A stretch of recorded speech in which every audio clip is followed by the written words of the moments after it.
Welcome to r/Am I the Jerk, where OP's girlfriend demands he pays for her plane ticket. Am I the jerk for refusing to pay for my girlfriend's plane ticket after she decided to stay longer on her trip without me? So here's the deal. I'm 28 male, and my girlfriend, who's 27, of 2 years, we planned a 2-week vacation to Italy together. I paid for the flights, hotels, everything, because I make more money than she does, and I wanted it to be a stress-free trip for the both of us. Everything was great until the last day, when she tells me that she wants to stay longer to find herself and think about our relationship without me. She didn't discuss this with me beforehand, and it completely blindsided me.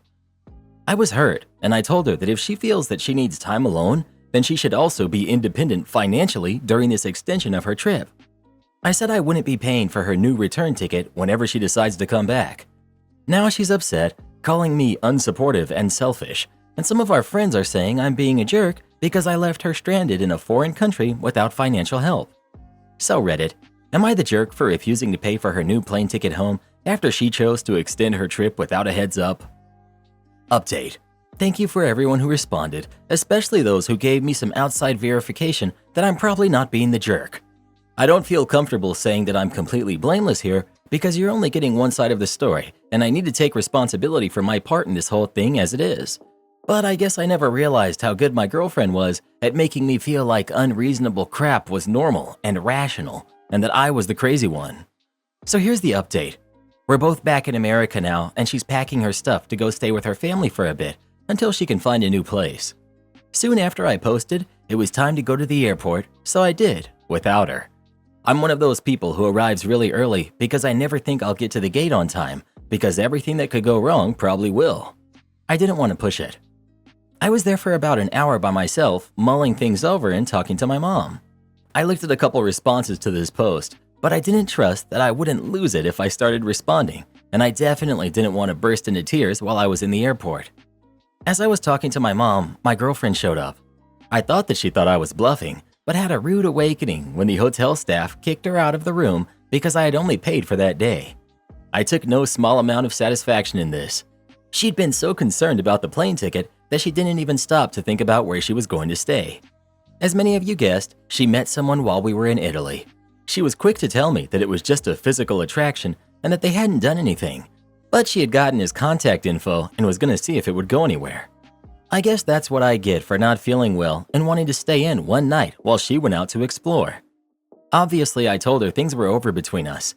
Even though she tried to make it sound like nothing had happened, the fact was, A, I couldn't feel like I could trust her when she said that, and B, I don't really want to be with someone who feels like it's okay to still keep her options open when she's been in a monogamous relationship for the past 2 years. The flight home was really awkward, and she tried really hard to give another pitch for why we should stay together on the drive home from the airport. I think as we got closer to home, reality started setting in, and she realized she had just thrown away a lot. So yeah, I'm jet-lagged and physically and emotionally exhausted. I'm just kind of numb at this point. Not the jerk. She can find herself on her own dime.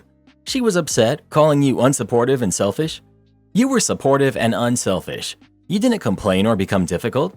You respected her decision to stay and find herself. Supportive does not necessarily mean you have to pay for her choices. And no, you didn't strand her in a foreign country without help. It was her decision to stay behind. All you did was respect her decision. However, it was not your obligation to fund her decision. She's a grown woman, which means she's responsible for her choices and her financial independence. You invited her on a couple's trip. Well, the trip is over, and if she decides to stay on her own, then she can pay for it. Has she always been this manipulative before? Red flag. I, 20 male, am not comfortable with my girlfriend's living situation, and I'm not sure how to bring it up to her. I, 20 male, am visiting my girlfriend who's 19 for spring break. This is the first time I visited her this year, as we both go to colleges that are across the country from each other. I've met her 2 roommates briefly when we FaceTimed, and they all seem nice and enjoy similar things as her. They had met each other through social media and had been talking for a while and had planned to live together, so they're all pretty close. Her dorm is apartment style, includes living room and dining area. When she was giving me a tour, I saw that there were 4 bedrooms. I know she and her 2 other roommates all have a room, but I didn't know who the 4th room was for. When I asked her, she said that that room wasn't important and laughed with her roommates. The first night, after having dinner, the four of us were hanging out in the living room area, and the door opened when another girl walked in. She seemed surprised to see me and walked right into the fourth bedroom. My girlfriend and her roommates started to laugh, and after they were done, they told me that was their other roommate. I was super confused because anytime I've talked with my girlfriend, the only other people who talk were the other two girls. My girlfriend even sent pictures of the bathrooms, living room, and kitchen after the three of them decorated it for themselves. My girlfriend and her roommates then told me that because they went into the dorms as a group of three, they ended up with a random roommate. The entire time, they never said her name and just called her random roommate while laughing. At one point, the girl came out to fill her water bottle, and my girlfriend and the other two stopped mid-conversation and just stared like a hawk at her until she went back into her room. After she did, they resumed talking and laughing. The girl didn't come out for the rest of the night.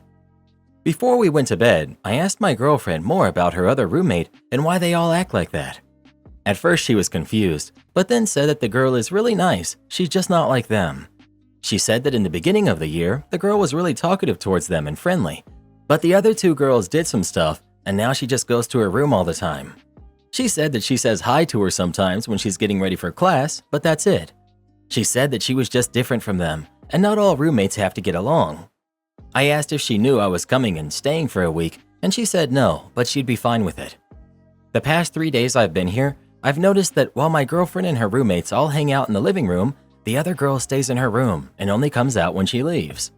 My girlfriend gave me a more in-depth tour, and the girl gets one door shelf in the fridge and half a drawer/cabinet in their kitchen. The rest is used by the other girls. I asked why she doesn't have more space, and my girlfriend just shrugged. I'm not sure why, but I just feel really soured about this entire thing. My girlfriend has never been a mean girl, but something about this just makes me uncomfortable. On one hand, I'm really happy my girlfriend was lucky enough to have roommates she gets along with and that are her friends. But on the other hand, I feel bad for her other roommate. I don't know if I'm just overthinking this. How do I bring this up to my girlfriend, or should I just leave it alone? Update. Shortly after I posted and read through your comments, I realized this relationship was about to end. A lot of you brought up great points, and I just couldn't justify staying with a person who acts like this. That night, we all went out to a couple of parties, and seeing her act just kind of reinforced my previous thoughts. Her and her friends were just so rude. I don't mean flat out. They actually were pretty fun and nice to a bunch of people, but the three of them just had no regard for everyone else except for them. It was like they had no awareness of their surroundings and didn't even care. Towards the end of the night, I was so upset about everything that I asked my girlfriend if we could head back early. She said yes, and we split up from the other two girls. When we got back to her place and got ready for bed, I brought up her two roommates and just lightly spoke about everything on my mind. She fully admitted that she knew those two girls were rude and literally called them horrible jerks, but there was nothing she could do because they all lived together. I brought up that she willingly signed a lease to move in with them in an apartment next year, and if she didn't like them, why did she always entertain them? She said that she didn't know what to say and just kind of shrugged it off. I then asked about her other roommate and found out what the other two girls did. Apparently, when the three of them went out, the girl made her dinner and ate in their living room while watching a movie. When they came back and saw her, one of the two walked into the living room, unplugged the TV in the middle of her movie, and said, "You did not pay for this. This is not yours. Do not touch," while the other girl took the remote and laughed. The TV belonged to one of the roommates who brought it from her room at home. The apps on it were all split between the roommates, and I think one of the accounts belonged to the girl. So my girlfriend and the other girl also didn't pay for the TV. I was shocked. That is legit mean girl stuff that you see in movies. When I asked my girlfriend what she did, she said she did nothing, and in the moment laughed because she was embarrassed for her, and that's just what she does when she's uncomfortable, which is true. My girlfriend passed out after that, and I spent a little bit packing my stuff and preparing for what I was going to tell her. The next morning, I straight up told her that I really don't see a future with her. I said that she has become a bully, and I don't want to be with someone who surrounds herself with people that are horrible people. She became defensive and said that she's never done anything bad, and it's the other two girls. I told her that by now she's an adult and had many choices to not partake in their bullying, but she's chosen to and stuck up for them. She got very emotional and then became angry and told me to leave. I got an Uber and headed to the airport, and when I got back to my place, she had texted me and asked if this was a break while I figured out what I wanted or if it was definite. I restated what I told her, and said that I hope she figures out who she is and I wish her well. I think she blocked me after that. I haven't heard from her since. I did hear from my friend's girlfriend, who is friendly with her, and on her private stories, that their room got busted for having alcohol, which is banned in the dorms, and all 4 of them have to have a meeting with their RA and dorm director proving their innocence. I think this gives the 4th girl an opportunity to tell them about her living situation, but I don't think I'll ever know. Anyways, thanks for the advice. I know it wasn't much, but I definitely appreciate it. Am I the jerk for refusing to support my sister after dad told her he regrets being her dad? I, 28 female, have 2 siblings, Jake, who's 34, and Donna, who's 32. When Donna was 10, dad found out mom had cheated on him, and Donna was not his child, which confirmed this. Our parents divorced, but nothing changed with dad and Donna. He still treated her the same, but he also told her if she ever wanted to know her biological father, he would love, support, and help her in that journey too. When Donna was 20, she asked dad for help finding her biological father. He paid for the DNA test and other expenses, including travel when she found him. He paid for therapy. He held her hand throughout. He told me and Jake that this changed nothing, and he told us to support our sister because he was worried we wouldn't like her finding the guy. Donna chose not to stay in touch with her biological father at that time. 3 years after this, Donna started a relationship back up with her biological dad, but told nobody for 2 years. The first we learned about it was when Donna got engaged, and she invited the guy to her engagement party. During the engagement party, she introduced her biological dad as her real dad to people. Dad took it in stride and said it was sometimes hard to find the words.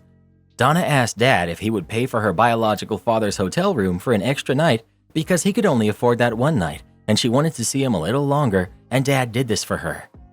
When she got married, she asked dad to pay, and he did. Then she had her biological father walk her down the aisle and only mentioned him in her toast.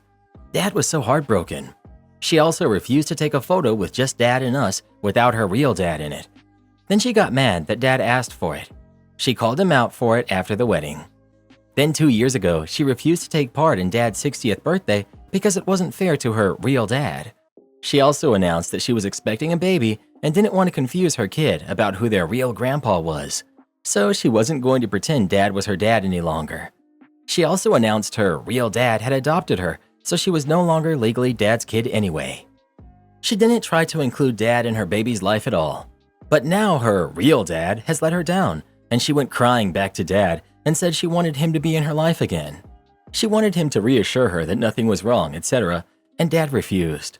She told him he shouldn't reject his grandchild, and he said he never rejected his grandchild, but she made it clear he didn't have one. She said it wasn't fair, and he promised nothing had changed. He said he wished he hadn't done any of it. He wished he had left her to her real dad since he meant nothing to her clearly. She went to Jake, who told her that she got what she deserved. Then she turned to me. I didn't say that, but I told her I wanted no part of her pity party and would not support her after what she had done to dad.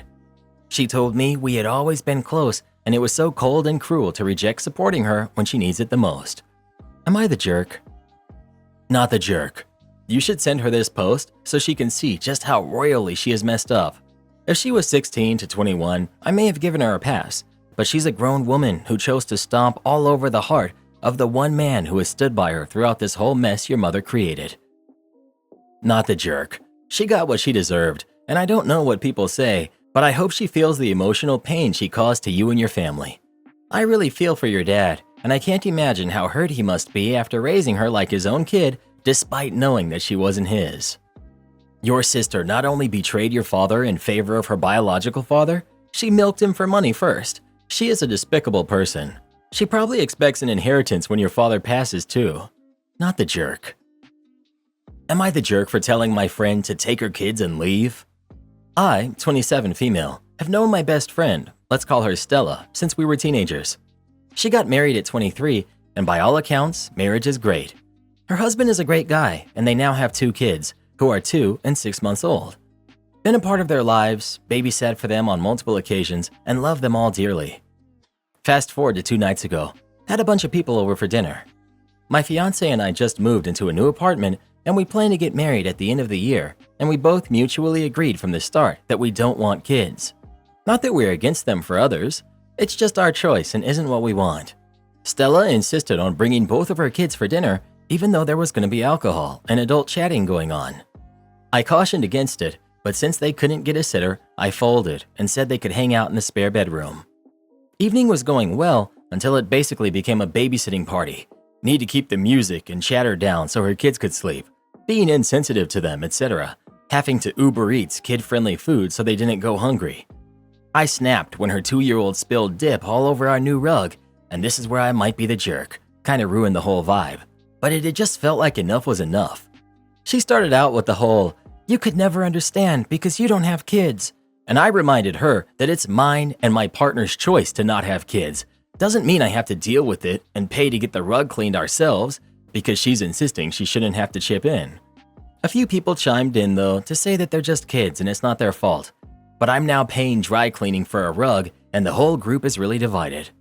Am I the jerk for how I reacted? Edit.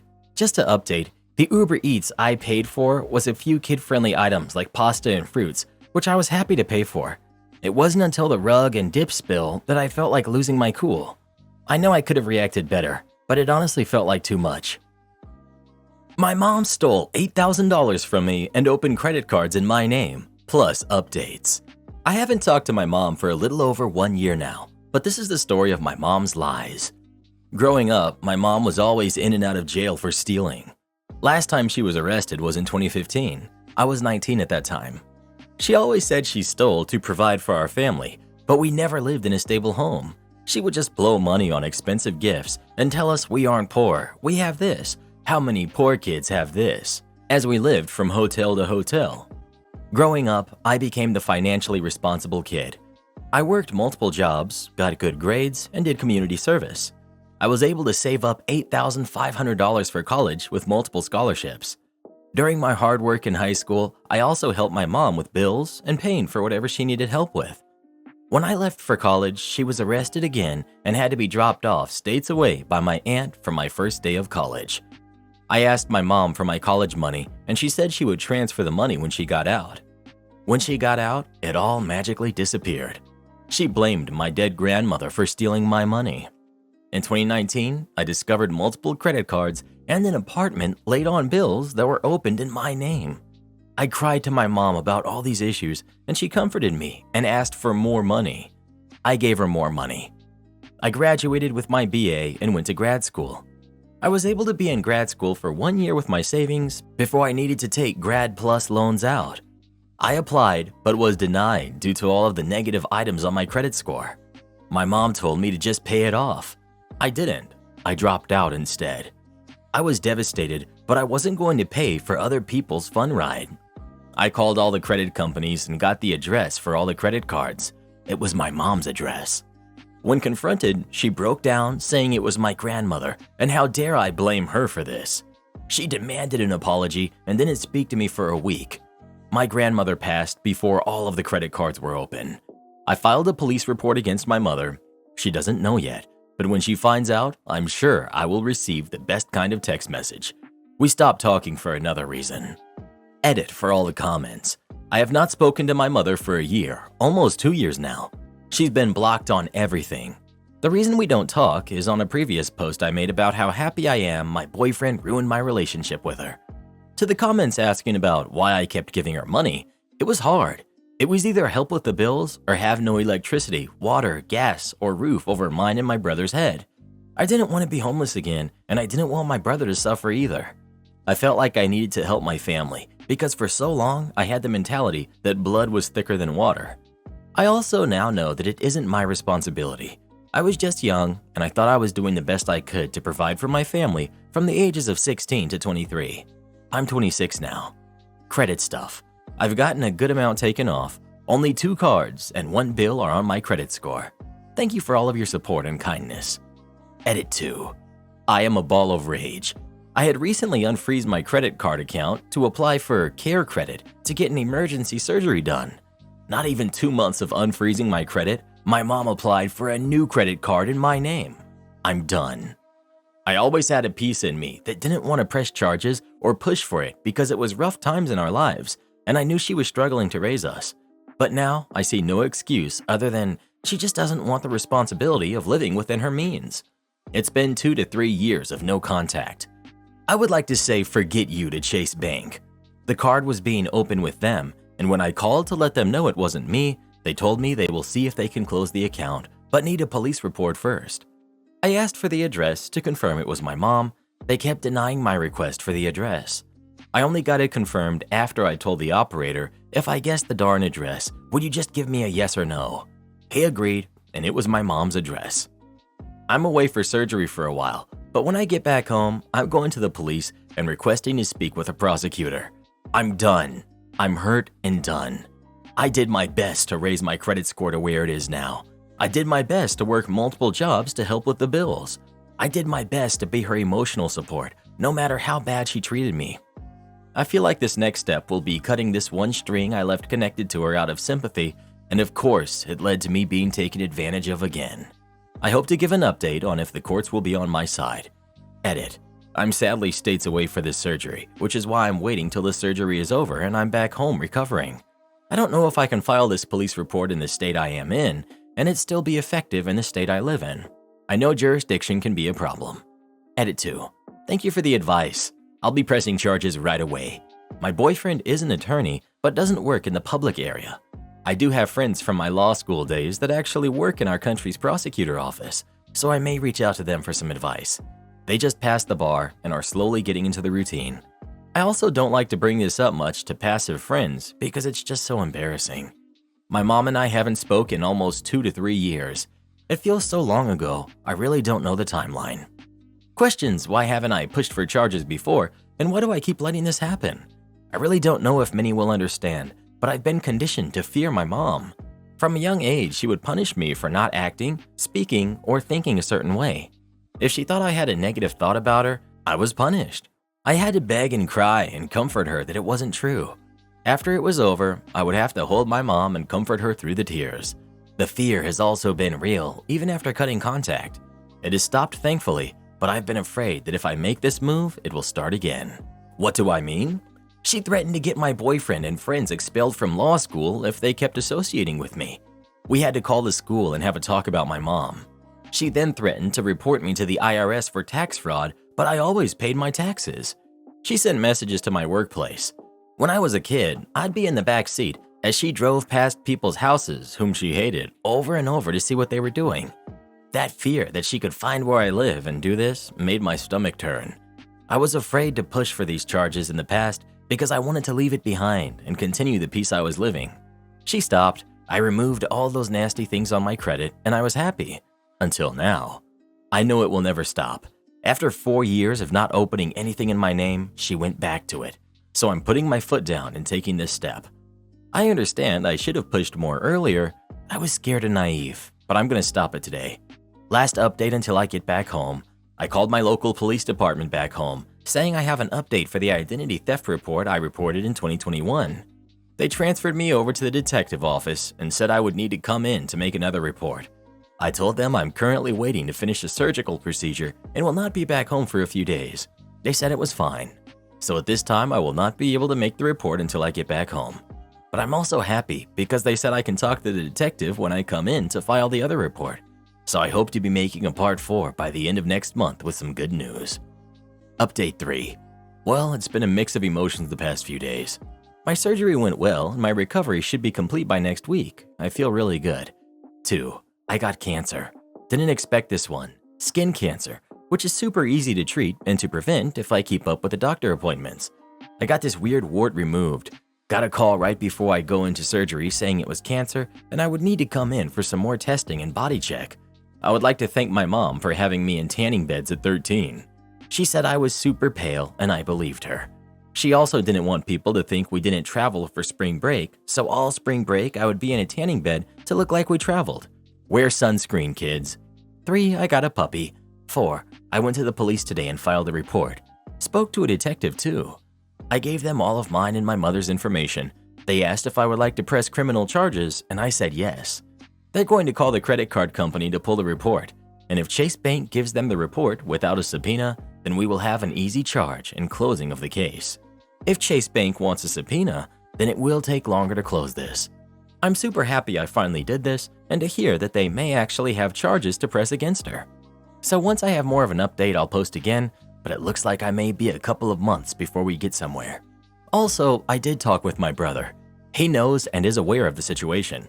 He doesn't seem to care about his credit, but he's also still young. I'm sure he will understand soon and hopefully get his taken care of. Update. Police called to let me know they will be going to see her today or Tuesday to talk about the theft. If she admits to it, then we will have an easy case. I told them on the phone she won't admit to stealing. She would just blame someone else. The detective wanted to know if she had a drug problem. I told him no, she just can't live within her means. If I get a call back that she has been arrested, I will let you know. Update 4. I got a call this morning from the detective. He wanted to hear my side of the story again. I told him my mom's history with theft. I told him I filed once in 2021 and nothing ever happened, how I found this inquiry, and how she did it the moment I unfreezed my credit. He asked what did I want him to do. I told him I would like charges. He asked if he goes to her place, will she admit to this crime? I told him no. When I confronted her about this, she had blamed my grandmother. Apparently, the woman had powers beyond the grave to open these cards in my name. He said he'll be going down today to interrogate her. If she admits to it, she will be booked right there. If she doesn't, they will just need the Chase credit report. I'm planning to go to Chase to grab the report and hand it to them myself tomorrow. I asked if she would know our address. He said if we go to court, my address would be submitted as evidence against the identity theft, so she would know where I lived. Thank goodness we're renting right now. So we agreed if we go to court, we will see how long her sentence is and plan to move out before she's released. We know she will serve time because this is her 4th time and the judge will have no sympathy on a mom doing this to her daughter. Max punishment in the US is 15 years, but she always takes the plea deal, so I can see her serving either a couple of months or a year. It's been a couple of hours and my stomach feels like it's doing flips. My head is so dizzy. The air feels so much heavier. I feel sick. I've been waiting by my phone for a call, an update, something. Did she admit it? Is she booked? What's happening next? The detective then gave me the report number and I called Chase Bank. Chase apparently hadn't processed the application, but after my call, it was out on hold until further investigation. With my report, I was able to have it denied and removed from my credit score. So I have confidence I can go into the bank tomorrow and snag that report. I apologize for any grammar mistakes. I feel so lightheaded, I'm on edge right now. I'll update again once I've heard back from the police. Update 5. So this may not be the update everyone wanted to hear. I didn't get justice. She hasn't been arrested and no charges at this time. I still do have a police report, but I'm not going to push the police to go and make an arrest. This update is just more information I've recently discovered. More context. It wasn't just always my mom, brother, and I. When I was born, I shared a small 3-bedroom apartment with my grandmother, her husband, my aunt in high school, my mom, me, and then my little brother followed. My aunt went no contact with the family in her later 20s, and I never knew why. It hurt to lose someone I was close with. I heard horrible rumors of things my aunt was doing from my mom, and my mom would also let me know awful things my aunt was saying about me. My aunt was on and off in my life after this no contact. Well, fast forward to present, I reached out to my aunt to meet her. We talked and got everything cleared. My mom stole my aunt and her father's identity. My aunt had a lot of debt she didn't know about, and when she found out, it was my mom. She pressed charges. This was the 2nd time she was arrested. My aunt's husband, who was a cop, arrested her. I knew he couldn't stand my mom, but never knew why. My aunt then gave me a list of family members who she also stole their identities, and everyone in the family knew it would happen to me and my brother. The issue was, how are we going to stop her? She was our mom. My aunt told me she wished my mom would have given us up, so my brother and I could have lived with her and had a normal life. I don't know why, but those words broke me so much. To know I had family that knew we were being treated like this but couldn't do much to help us. To know they wanted to save me and my brother. My aunt then proceeded to tell me my father tried to go to court to have my social security number changed and locked until I was 18. This way, my mom couldn't steal my identity. It obviously didn't work, and here I am. She told me how happy and proud she was of me. She told me she struggled when she went no contact because she felt like she left her babies behind and she was afraid of how we would turn out. I love my aunt, and I'm so happy I reached out. I'm even more angry with my mom. How badly she isolated us into her own delusional world and in the end destroyed our relationship. I told my aunt I didn't care that we struggled in poverty. I don't blame her for that. I blame her for how she handled it and put so much pressure on two kids to become billionaires for her to continue her reckless spending. Do this next. Tap here on your screen to come see our new podcast playlist, where you'll find thousands of hours of the best stories you've ever heard. Or tap the one on the right. That episode is specifically just for you, based on other videos you've enjoyed the most.